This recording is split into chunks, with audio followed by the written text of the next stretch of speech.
안녕하십니까. 화란 한정숙입니다. 우리가 어려운 세월을 만나가지고 가족끼리들 만나서 정다운 한가위를 보내야 되는데 이번에는 어떻게 지내셨는지 모르겠습니다. 외롭고 좀 쓸쓸한 점이 있더라도 세월이 그런 것을 우리들이 억지로 할 수 없는 것이기 때문에 잘 지키고 시키는 대로 행해서 하루빨리 우리나라에서 마음 놓고 살 수 있는 그러한 나라가 될 수 있도록 도와야 되겠습니다. 그래도 유럽이나 중동 지방에 있는 사람들, 미국에 있는 사람들이 한국에 와서 보면요, 세계에서 가장 그 예방도 잘하고 질서 있는 그런 나라라고 모범적으로 이야기를 하는데, 참 긍지를 가지고 살지만 우리는 나이 들어서 산속에 있기 때문에 세상 돌아가는 이치를 잘 모릅니다. 그러나 사업을 하는 사람들한테는 많은 지장이 있다고 생각하고 몸부림치고 있기 때문에 우리가 조금씩 격려하고 위로해서 세상을 복되게 살아갈 수 있도록 도와야 되겠습니다. 지난 시간에는 사이성 교살라국의 소위 그 유명한 바사이광에 대해서 말씀드렸어요.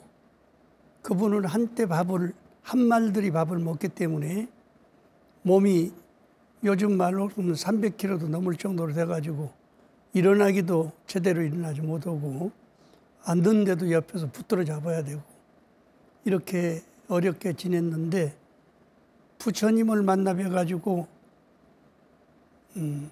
한 말을 밥을 하면은 10숟가락에 나눠 먹는다는 이야기를 듣고 부처님께서 한때 2숟갈씩만 줄이세요. 그래서 8숟갈 잡수시고 또 30번씩 씹어서 천천히 잡수시고 이렇게 하다가 보니까 몸이 점점 정상적으로 돼가지고 걸음도 걸을 수 있고 이렇게 해서 나중에는 등산도 가고 또 말을 타고 소위 사냥도 가고 할 정도로 이렇게 좋아졌습니다. 사실은 앉아서 나무 말만 듣고 정치를 하다 보니까 성질이 아주 개팍하고 또 사나웠는데 부처님한테 간단한 이런 이야기를 듣고 깨달음을 얻어가지고 자기가 체험하고 보니까 시키는 대로 들으면 좋은 일이 생기겠다 해가지고 정상적인 이렇게 사람이 돼서 아주 유순해졌습니다. 사람 성품이. 그리고 아들이 유리태자하고 기타태자하고 둘이 있었는데 유리태자가 갑이라국에 갔다 와가지고 업신여김을 당한 뒤로 그런 나라에서 태어난 왕자를 수행도량이라고 해서 기수국 고도군을 지을 때 기타 태자의 수부를 전부 다 기증을 했었거든요. 지금도 가서 보시면 알겠지만은 100만 평이 넘습니다. 인도에는 숲이 정말로 황금보다도 더 비싸고 귀한 숲인데 그 숲을 통째로 바쳤다고 그래가지고요. 갑이라국 소위 몰살시키러 갔다 온 뒤에 그 형님되는 기타태자를 유리태자가 죽였어요. 그런 비극 속에서 살았지만은 아버지인 바사이광이 마음이 차차 부드럽게 돼갔습니다. 그런데 마침 한 8km 정도 떨어졌다고 봐야 되겠는데 그 산 넘어 있는 그 부잣집 동네에서 머심을 살고 있던 여인이 있어. 그 여인이 이제 부처님 이야기를 듣고 또 이렇게 바사이 왕이 이런 건강해졌다는 이야기를 듣고 기분이 좋아가지고 나도 부처님한테 뭔 좋은 일을 좀 해봤으면 좋겠다 이런 생각을 하고 있을 때인데 마침 그 주인 양반 회갑이 됐어요. 그래서 300가마니를 내가지고 찰밥을 300덩어리를 만들어가지고 오시는 손님마다 다 밖에 나가서 주인 양반이 직접 공양을 올리고 건강하시고 아주 오래 사시면서 이 나라를 위해서 좋은 일 해주십시오 하고 이렇게 부탁하는 것을 뒤에서 보고 있으니까 자기도 모르는 사이에 마음속에서 부자가 부자 되는구나. 전생에도 얼마만큼 좋은 일을 했으면 이렇게 부잣집이 태어나가지고 많은 노예들을 데리고 이렇게 잘 살고 있는데 오늘 회갑을 위해서 자신을 위한 공양보다는 수행자들을 위해서 공양을 올리는데 정말로 잘하는 일이다. 나는 언제나 이렇게 돼서 이렇게 한번 공양을 올릴 기회를 얻었고 이렇게 생각을 하고 가서 뒤에 섰다가 고두밥을 주인한테 받았습니다. 세상에 태어나서는 처음 본 쌀밥이고 정말로 귀한 고두밥이기 때문에 당장에 먹고 싶은 생각이 간절하지만은 내가 이 귀한 것을 귀한 사람한테 공양을 올리고 나도 귀한 사람이 돼야 되겠다. 이런 생각을 가지고 뒤뜰로 가서 호박 잎사귀를 뜯어가지고 호박 잎사귀에다가 싸가지고 들고 가면서 그때 당시는 아직 부처님에 대한 것은 잘 모르니까 하느님 내가 먹고 싶지만은요 이것을 이 세상에서 제일 귀한 사람한테 바치고 싶으니까 꼭 내 밥을 그분이 받게 해 주십시오. 이렇게 기원하면서 자기가 산지기 하는 산 너머로 올라가는 길입니다. 올라가는데 산 중턱쯤 이렇게 길이 있는데 쳐다보니까 키가 크신 분이고 얼굴에서 광명이 나시는 분이 딱 지나간단 말이에요. 그러니까 그 땅에 무릎 꿇고 엎드려서 합장하고 거룩하신 성자이시여 이 못난 여인의 공양을 받아주시겠습니까? 그런데 부처님은 기소 고도곤에 계실 때 그 여자의 마음으로 간절히 발언하는 소리를 듣고 그걸로 혼자 오신 거예요. 그러니까 바리떼를 떡 내서 그러니까 그 속에다가 넣거든. 바리떼 속에다 넣고 뚜껑을 덮는데 그때 부처님이 무릎 꿇고 앉아있는 그 여인한테 묻습니다. 그대의 소망은 무엇인가? 제가 주인의 선사해 준 그 밥 한 덩어리를 성인한테 올리고 무슨 대가를 바랄 것이 있겠습니까? 그렇지만은 만일 가능하다 하면 금생에 노예에서 해방이 되고 내생에는 다시 태어나가지고 임금님의 부인이 돼서 이 세상 모든 불쌍한 중생들을 보살필 수 있는 보살이 됐으면 좋겠습니다 하고 발언을 했어요. 그러니까 받으신 부처님께서 딱 듣고 그대에게 밝은 빛이 있어라. 우리는 축원을 하면은 어디 사는 누구가 무슨 일로 기도를 드리고 있으니까 소원 성취해 주십시오. 여러 가지로 복잡하게 이렇게 축원을 해줍니다마는 부처님은 평상시 보면 딱 한마디요. 그대에게 밝은 빛이 있어라. 그대에게 행복이 있어라. 그대의 가정에 축복된 일이 생기도록 바란다. 한 말씀만 하시는 거예요. 그런데 그대에게 밝은 빛이 있어라. 공양을 올린 뒤에 부처님은 가셨고 계속 노래를 부르면서 산을 올라가면서 산지기니까. 그래서 그 산 고개를 넘어가서 거정 한나절이 넘도록까지 노래를 부르는 거예요. 그런데 마침 어떤 분이 말을 타고 그 앞으로 떠오더니 말이 적은 개울을 탁 뛰는 바람에 떨어졌습니다. 그래서 그냥 봤으니까 쫓아가가지고 주물르고 그 물을 떠다가 입에다가 넣어드리고 이렇게 하니까 한참 있다가 눈을 뜨더니 그대가 누군가 묻는단 말이에요. 아무개 집에 산지게 하는 종입니다. 그러면 아니 내가 어떻게 여기까지 왔지? 오늘 내가 산책 나왔다가 말을 가는 대로 내가 따라갔는데 앞에 무슨 사슴 한 마리가 이렇게 뛰는 것 같으니까 말이 그걸 보고 뛰어가다가 내가 여기 떨어져서 이렇게 죽을 뻔했어. 당신이 없었다면 나는 꼭 죽고 말았을 거예요. 내 은인을 무엇으로 은혜를 갚으면 좋을까? 우선 당신 주인한테 가서 이야기를 하세요. 이렇게 생기신 분이 나를 데려가려고 하는데 과연 데려가도 좋겠습니까? 하고 묻고 오라고 그러는 겁니다.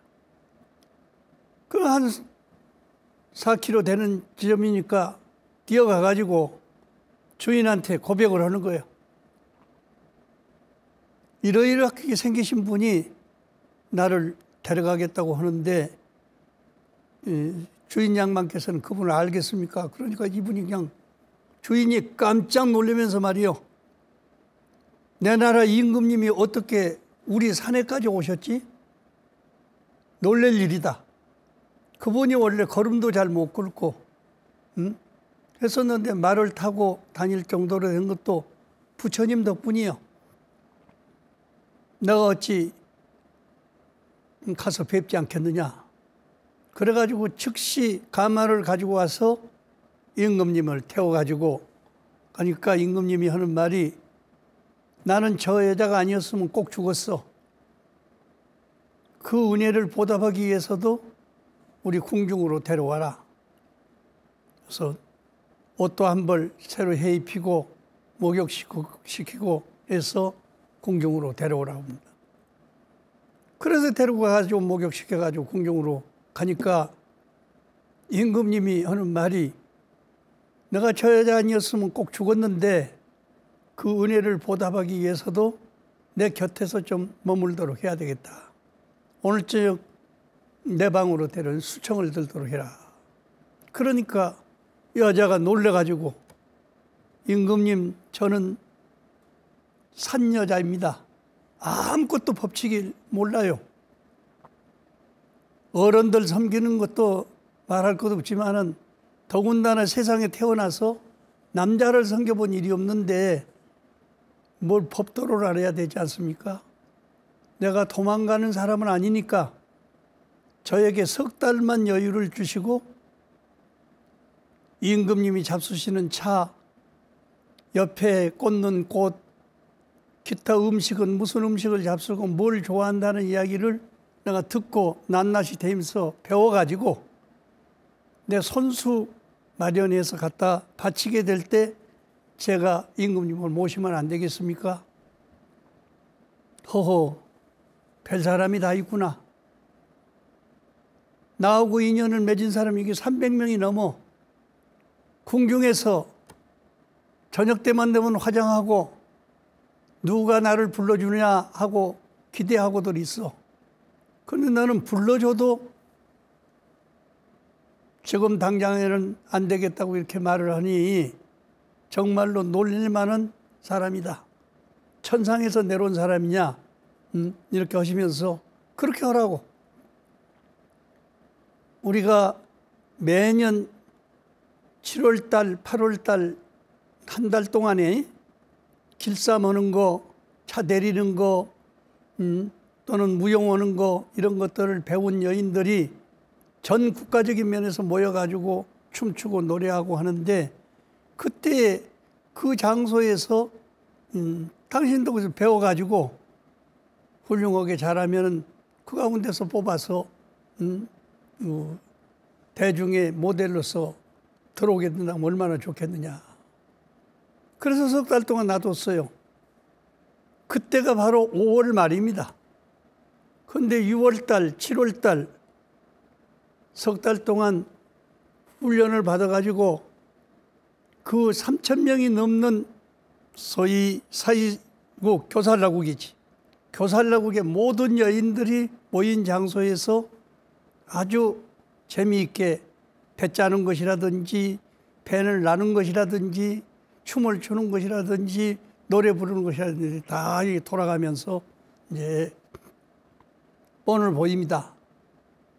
그런데 이 여자는 어떻게 된 사람인지는 모르지만은 뭐든지 노래 부르면 노래에서도 1등이요. 꽃꽂이 오면 꽃꽂이에서 1등이요.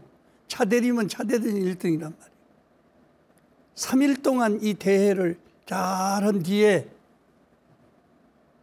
이제 평가하는 사람들한테 물어가지고 점수를 줬는데 딱 이 여자가 1등을 하게 된 거예요. 그래서 그 공중 중앙으로 모셔오라고 그래가지고 손을 잡고 오늘부터 이 여자가 나를 1년 동안 모실 수 있는 새 황후가 될 테니까 누가 됐든지 배운 것이나 모습이나 이런 것을 생각하지 말고 정말로 진짜 황후로서 잘 모시도록 해라. 이렇게 명령을 내렸습니다. 참으로 놀랄 일이죠. 이 여자는 겁이 나가지고 벌벌 떠는 거예요. 그러지만은 그동안에 배운 것이라든지 모든 것을 볼 때 다른 사람들이 제일 평가를 했으니까. 그런데 이것이 이 제도가 나중에 전 인도에 퍼지게 됐고 그것이 결국에 한국에까지 와가지고 8월 추석에 강강수월래 하는 것은 일본 사람들 때문에 생긴 것입니다마는 그 나머지 길쌈을 한다든지 배를 짠다든지 뭐 이렇게 하는 것은 전부 그쪽에서 들어온 풍습으로서 하게 됐다. 거기가 뭐 지역적인 이름은 구체적으로 기록이 안 됐지만은 지난번에 이야기했듯이 부처님이 이 도깨쳤던 그 장소는 붓다가야 가야 사람들이 한국 땅에 많이 와서 신라에 김서로왕 인연으로 해가지고 거기서 자리를 잡았기 때문에 그걸로 인해 가지고 한국에서도 그런 풍습이 생기게 된 겁니다. 뿐만 아닙니다. 김해 김씨로서 김해 김씨가 아니라 경주 김씨가 28대까지 쭉 해왔어요. 자손이 없어. 그래서 제 28대, 그 때부터서는 선덕여왕이 되고 여자로서 임금이 되고 그 다음에는 이제 그 선덕여왕 동생이 이렇게 되게 되고 셋째 번에는 승만여왕이 되게 됐어. 그래서 순서적으로 이제 근데 선덕여왕이 병이 나자 그 동생이 임금이 돼가지고 자리에 앉았는데 그때 백제 사람들이 신라를 쳐들어왔다가 잡혀가지고 32명을 임금님 보는 앞에서 처형을 하게 됐단 말이에요. 그러니 그 여자가 임금님으로서 얼마나 사람 죽이는 것을 보고 놀랐을 거예요. 나는 절대로 임금 노릇하지 않습니다. 마지막 내 동생 승만에게 물러주십시오. 이렇게 이야기를 하니까 승만도 않겠다고 하는 거예요. 그래서 할 수 없이 그러면 누구를 선택하면 좋겠느냐? 천상 여기 이 경주 김씨는 안 되니까 다른 사람 줄 수는 없지 않아요? 김해 김씨를 주는 것이 낫겠습니다. 그래서 소위 이 30대는 바로 김춘추 임금님이 되게 되고 29대는 임금님은 아니지만은 요즘 말하면 국무총리 일을 담당하고 일을 볼 수 있었던 김유신이 되게 된 겁니다. 이렇게 이것은 그걸 연구해서 박사를 받은 분도 있고 책으로 나온 것도 있기 때문에 신라 역사를 구체적으로 또 하고 요즘 이제 아직 그 가야에서 온 사람들의 문화를 지금 재개발하고 정리하고 있는 중이니까 이것도 정리되면은 경상도의 3분의 1 정도가 이 가야 쪽에서 오신 분들이 살고 있었다는 것을 잘 알 수가 있을 것입니다. 어쨌든 이렇게 해서 그 여인이 이제 왕후가 됐습니다. 그러니까 임금님이 묻습니다. 당신이 오늘부터 왕후가 됐으니 제일 먼저 하고 싶은 일이 무엇입니까? 그러니까 내가 무슨 복이 있어서 황후가 됐겠습니까? 꼬두밥 한 그릇, 한 덩어리를 먹고 싶은 것도 내가 먹지 않고 성인한테 바친 그런 그 공덕인 것 같습니다. 그런데 그때는 그릇도 없어가지고 호박잎사귀에다 싸가지고 갔다가 맨손으로 이렇게 드렸는데 내가 황후가 됐으니까 이제 우리 궁중에서 제일 좋은 음식을 만들어가지고 수행자들이 제일 공부 잘하는 장소에 가서 먼저 공양을 하고 싶습니다. 그래서 먼저 황혼을 지냈던 사람들한테 자문을 구했습니다. 어디 가서 가야 좋은 스승들을 만날 수 있습니까? 그러니까 기수국 고덕원에 가면은 만날 수 있다고요. 그래서 사람들이 자그만치 스님들이 2,000명이 넘고 살고 있으니까 7수레를 해가지고 싣고 갑니다. 싣고 가서 가운데 가서 내려가지고 주인공 되시는 부처님이 어디 계신지 내가 공양을 올리겠습니다. 그러니까 부처님이 그 거처는 장소에서 떡 일어서신단 말이요. 쳐다보니까 그때 길가에서 꼬두밥을 공양받았던 분이요. 야, 공양 한 그릇도 아니고 한 뭉치 공양 올렸는데 내가 황후가 돼가지고 이렇게 왔으니 오늘은 진짜로 좋은 그릇에다가 좋은 음식에다 귀한 사람들이 시봉하는 공양을 모든 대중이 잘 받아주십시오. 내가 또 와서 들으니까 우리 임금님께서 걸음도 잘 못 걷고 몸이 그렇게 형편없이 됐었는데 부처님이 가르쳐 주신 대로 10숟가락 먹던 것을 8숟가락 잡수시고 8숟가락 잡수던 것을 6숟갈로 줄인 뒤에 걷기도 되고 나중에는 산 등산도 하게 되고 이렇게 되게 됐으니까 얼마나 복된 일입니까? 앞으로 내가 임금님 모시고 다시 한번 공양하러 오겠습니다. 이렇게 하고 그날 공양을 올렸습니다. 이 광경을 보러 갔던 모든 궁중의 나인들이 감격했어요. 아, 부처님한테 공양을 올리는데 많이 올려야만 되는 것은 아니는구나. 자기 힘 따라서 정성이 100배 되도록 갖다가 공양을 해서 올리면은 누구든지 복을 받을 수 있는 것이로구나 생각합니다. 저는 옛날 양양락산사에 가가지고 홍련암에서 3, 7일 동안 기도를 드린 일이 있습니다.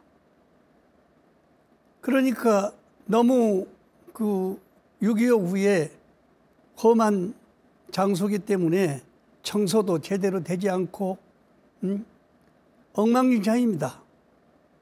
그래서 이제 진흙으로 만든 소뚜껑 부엌에 가가지고 아무도 없으니까 이제 탁 바른 쌀을 가지고 가서 밥을 주면 싹 다 걸레로 닦는 거예요. 행교로 닦고. 지금 생각하면 아주 미련한 짓이죠. 물이 줄줄 흐르는 행교 갖다가 진흙에다가 닦으면 그게 무슨 깨끗해지겠어요? 그렇지만은 마음이요.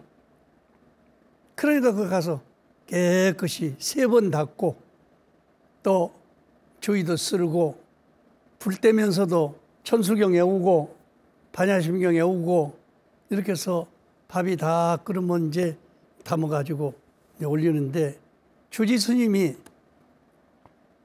설악산 흔들바위에 있는 절 주지 스님으로 가 계시기 때문에 일주일에 1번이나 2번만 오신다고 해요. 근데 내가 기도드릴 때 어느 보살님이 새벽이면 일찍 나와서 그 바다에 들어가서 물질을 해가지고 소라 같은 거 또는 전복 같은 것을 해가지고 와서 생물을 떡 갖다 올린단 말이에요. 그때 당시는 우리가 뭐 음식을 철저히 가리고 이렇게 지냈기 때문에 생물을 올리는 거 보면 놀랄 수밖에 없습니다. 그래서 어떻게 재수 없이 이렇게 새벽같이 와가지고 생물을 따다가 이렇게 올려드립니까? 내가 농사라고 하는 것은 물질하는 것밖에 없습니다. 그 물에서 정복을 따다가 올렸다가 그걸 가지고 회를 쳐서 스님 밥상에다 놔드리면 노스님께서 오셨다가 잘 잡수고 가시거든요. 그것이 제가 하는 공양입니다. 보살님 소망이 무엇입니까?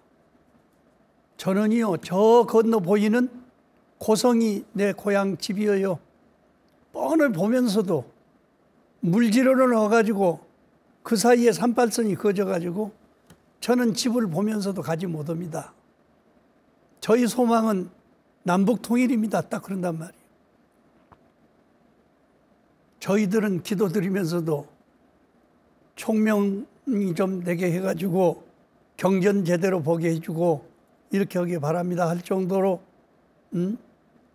그 기도 소원도 보잘것없는 소원을 세워서 하는데 그분이 남북통일이 소원입니다.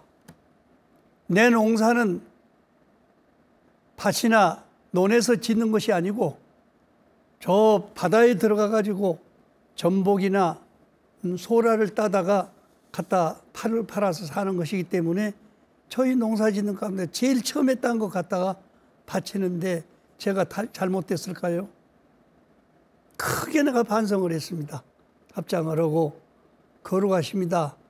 우리는 남북통일, 말로만 남북통일을 하는데 당신은 날마다 쳐다보면서 고향집에 가기를 바라노니까 당신의 원이야말로 장합니다. 이렇게 하고 기도를 하고 있는 중인데 하루는 주지 스님이 오셨어. 그래서 상에다가 다 갖다 그 보살님이 상을 차려서 드리니까 노스님께서 잘 잡수시더니 잡수고 있다가 갑자기 방에서 뛰어나온단 말이에요. 관음조다 그러고 소리를 지르면서 나오시는 거예요. 그럼 무슨 소리가 했더니 마당에서 새가 두 마리가 이렇게 다니는데 하나는 관음조고 하나는 관음조 시봉어는 남손 동자나 다름없는 그런 거예요. 두 마리가. 근데 이게 보기가 아주 힘들어. 내가 여기 와가지고 처음 기도 왔을 때 이 관음조를 본 뒤에 뭐 인연도 없는 지금 흔들바위 밑에 가서 이렇게 개조함 주지를 담당하고 있는데 얼마나 귀한 새인가. 자네도 처음 보지? 처음 보는 것이 아니라 새벽에 마당 쓸고요. 물 길러다가 밥 지어가지고 맞이 지어가지고 올라가면은 그때 청소할 때는 마당에서 새 두 마리가 왔다 갔다 하고 난 진지로 알았어요. 알고 보니까 그 새가 그랬어. 나중에 맞이 올라가지고 가면은 그 관음전 지붕 위에 가서 떡 두 마리가 앉았어. 요즘은 가보지 못해서 모르지만은 그 뒤로도 몇 번 양양낙산사를 갔는데 수시로 길가에서 그 바닷가에서 관음절을 볼 수 있습니다. 그래서 그런 인연으로 지금까지 이렇게 살면서 불교를 포교하고 사는지는 모르지만은 어쨌든 많든지 적든지 구분할 것이 없습니다. 정성이 가장 중요한 것이다 생각합니다. 그래서 이제 그런 인연을 내가 겪으면서 꼬두밥 한 그릇이 아까 우리는 청소하고 있는 밥 탁발해가지고 쌀밥 한 그릇 해서 부처님한테 올리고도 별소리를 다해 못 해주십시오, 못 해주십시오, 못 해주십시오인데 그분은 내가 이걸 그 귀한 쌀밥이고 꼬두밥이지만은 그거 한 덩어리를 올리고도 내가 어찌 다른 것을 바랄 수 있겠습니까? 금생에는 못 오더라도 내 생에는 내가 다시 태어나게 된다면 나무집 종이 되지 않고 주인공이 돼가지고 무량 중생들한테 덕을 베풀 수 있는 사람이 되게 해주십시오. 이렇게 반원을 했는데 그 꼬두밥 한 덩어리하고 그분의 발언하고는 비교가 되지 않는다고. 이러한 인연을 보고 아까 바사이광은 참으로 불교도 귀여운 가르침도 귀하지만은 부처님 한번 쳐다보는 것만으로도 이 세상에서는 무량한 복덕을 얻는 것이로구나. 그 무렵에 마침 마갈타국 아세세 왕의 아들, 아버지가 아들 때문에 죽었지요. 아들이 임금이 돼가지고 나이 드니까 무용을 배워가지고 그 옆에 있는 적은 나라들을 순서적으로 전부 다 점령해가는 거예요. 부처님이 처음 교화를 팬 자리가 베나레스 아니에요? 베나레스의 교화를 펴는데 그 나라를 그 아사세가 점령으로 갔습니다. 그래가지고 점령으로 갔는데 나이 어리고 경험이 없으니까 잡혔지요. 잡혀가지고 사형 집행을 한다고 소문이 났는데 바로 이 바사이광이 아들 유리태자를 보내가지고 너도 나이가 비슷비슷하니까 그 친구를 구하도록 해라. 그래가지고 그때에 그 다른 나라 임금님한테 부탁을 해서 죽이지는 않고 지금 자기 나라로 데려와서 교살로국으로 데려왔습니다.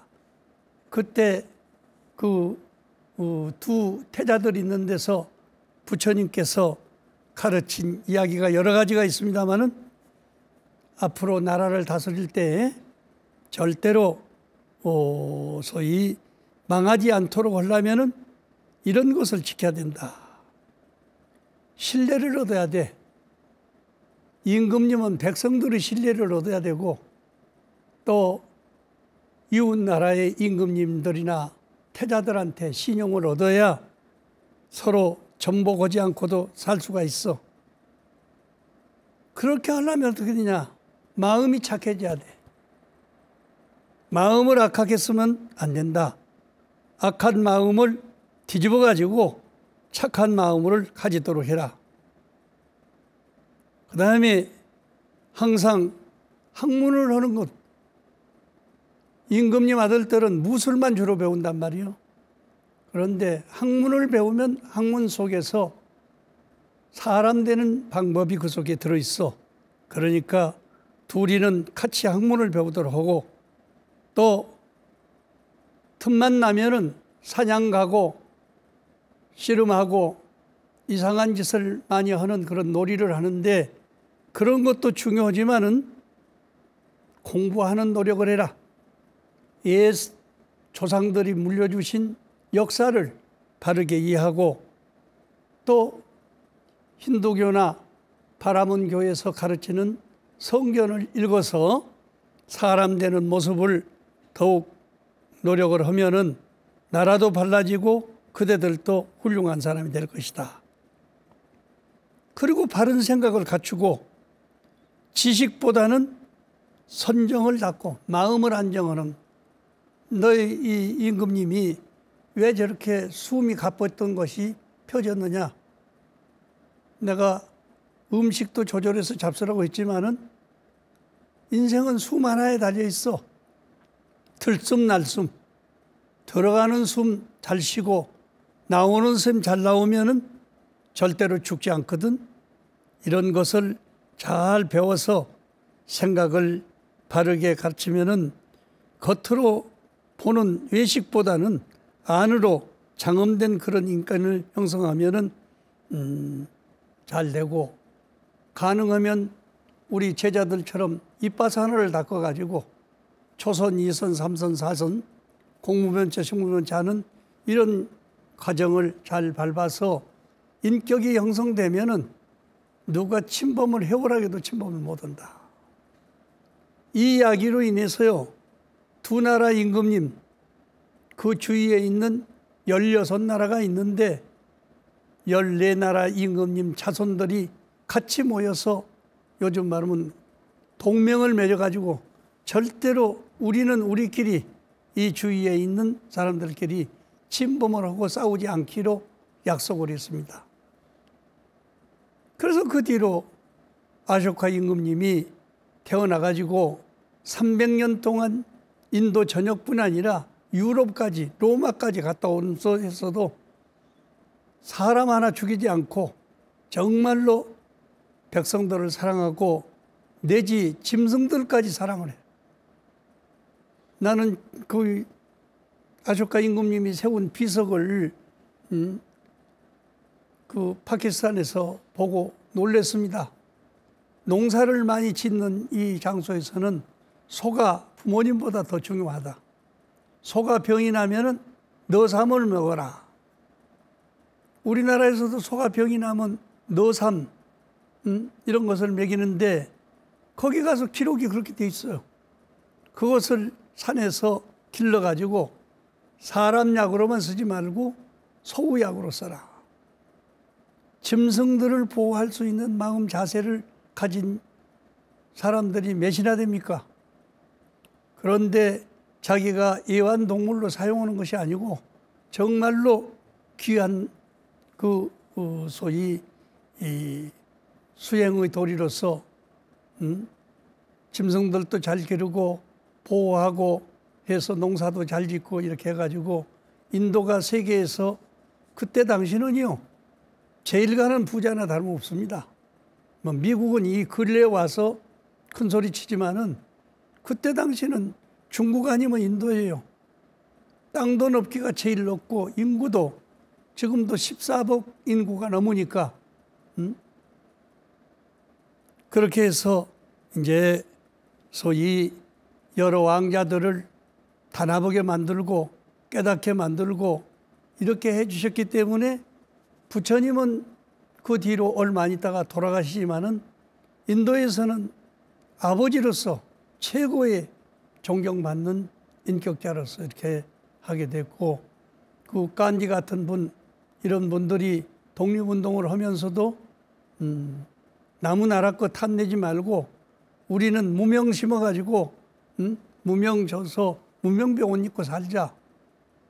이렇게 하다 보니까 영국이 그 좋은 공장을 만들어가지고 거기서 인도 사람들 시켜서 전부 배를 짜가려고 그랬는데 무명부에 옷 입고 이거 사입지 않고 공장에 나가지 않으니까 당장에 나라가 망해버린 거 아니에요? 그래서 영국이 할 수 없이 320년 동안 인도를 다스리다가 그냥 공장을 그거 어떻게 가져갈 거예요? 어떨까요? 그냥 놔두고 다 가게 됐습니다. 그래서 그때 같이 인도 사람들과 같이 동화됐던 영국 사람들이 많은 문인들이 와가지고 문화재도 개발하고 그 공장으로 만들어놨던 것을 학교로 만들어가지고 귀역에 소위 사용하게 됐습니다. 생각하면요. 지금 뭐든지 돈 해사는데 돈보다 귀한 것이 사람인 줄 알아야 됩니다. 돈만 있으면 돈 없는 사람을 뭐 사람 취급하지 않고 매사를 돈으로 이렇게 생각을 하는데 이게 앞으로 두고 보십시오. 이 돈 문제 가지고 흥망성쇠가 그 속에서 전부 이루어져서 사람들이 억울하게 복수하는 일들이 많이 생기게 될 겁니다. 돈이 없어도 안 되지만 양심적으로 벌어서 양심적으로 쓰고 불쌍한 사람들 돕고 이웃을 구제할 수 있는 마음의 자세를 가지면 이 세상이 그대로 극락세계가 되지 않겠습니까?